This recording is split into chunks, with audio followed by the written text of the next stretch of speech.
mga sponsors na, Lord God, we will be the guide and also the light, Lord God, and to give wisdom also, Lord God, kay Bettina. Father, continue to protect her, continue to secure her of your great love, and release peace, joy, and continue, Lord God, to shower Bettina with your favor and with your blessing all throughout her life, Lord God. May you be the center sa buhay ko ni Bettina. Kasama po namin lahat, Panginoon, kaya ano ba yan?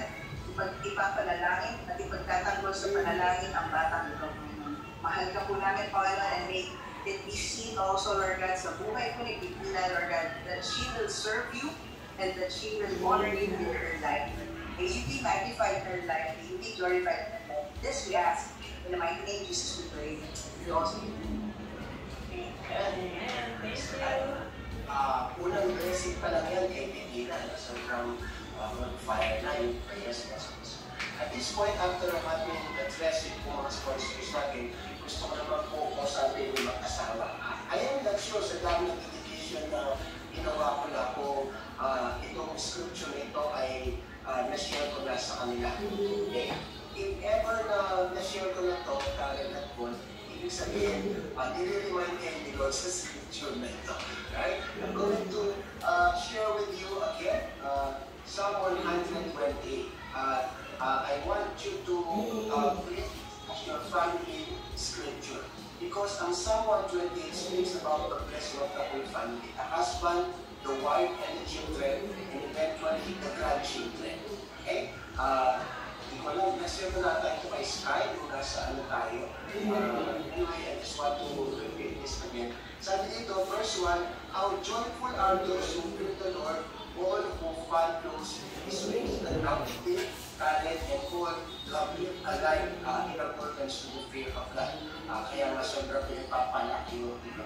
Kaya ang nabis doon, when we live a life that is in accordance to the fear of the Lord, natin yung joy na ibinibigay niya. Okay? Verse 2, you will enjoy the fruit of your labor. Witness ako sa lahat ng fruit na ibinibigay sa inyong mga labor. At ang pinakamasarap na fruit ng labor ni Paul, siyempre, yung mga babae sa buhay. Okay? So, you will enjoy the fruit of your labor, how joyful and prosperous your life will be. Okay? There will be joy, there will be prosperity. Ang sabi ng verse 3, your wife will be like a fruitful grapevine flourishing within you.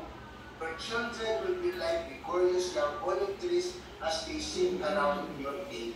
I can only imagine na siguro kung meron kayong tea time, no? Parang yung kayo kuray around table nyo, puno ng mga pink na bagay.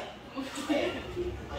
Ipa, pink na cup saucer, pink na biscuit, pink na tablecloth, pink chair, tapos isa-isa si Paul, yung pink of the prince. Alright? So every time you have that fellowship around you, be reminded na lahat ng ito, reward ng Diyos sa taong may takot sa Kanya. Sabi ng verse 4, that is the Lord's blessing for those who fear Him. For all the things that you are enjoying right now, the fruit of your labor, your wife, your children, even your health and protection, lahat ng yan, reward you, Lord, because you live a life in accordance with the fear of God. No? So, gusto ko rin tumalik tayo ng verse 6. Ang sabi ng verse 6, may you live to enjoy your grandchildren. Ay, hindi ko lang alam kung ano struggle ang pagdadaanan mo po kapag may mga nakapila ng nanliligaw dyan sa mga anak mo. Kaya sasabihin ko lang sa iyo, congratulations. Ngayon pa lang, bumili ka na ng baril. Okay, so reminder lang, the joy, the peace, the prosperity may enjoy you simply because you are living in the fear of God. So, itong personal relationship nyo sa Diyos, kung gusto kong gawin nyo Paul at Karen as the root in the life of the children, particularly kay Bettina. You give them the spiritual root that will secure their future. Kasi kapag may spiritual root ang ating mga bata, right? Whatever will happen in the future, alam natin okay? So, especially sa iyo, sa mga anak mo, baka elder That's why you need to secure their spiritual roots. Right? So, yun ang i-church ko sa iyo, Karen, una is your spiritual root. Let that grow and be imparted by Bettina. Second, I'm going to present to you dalawang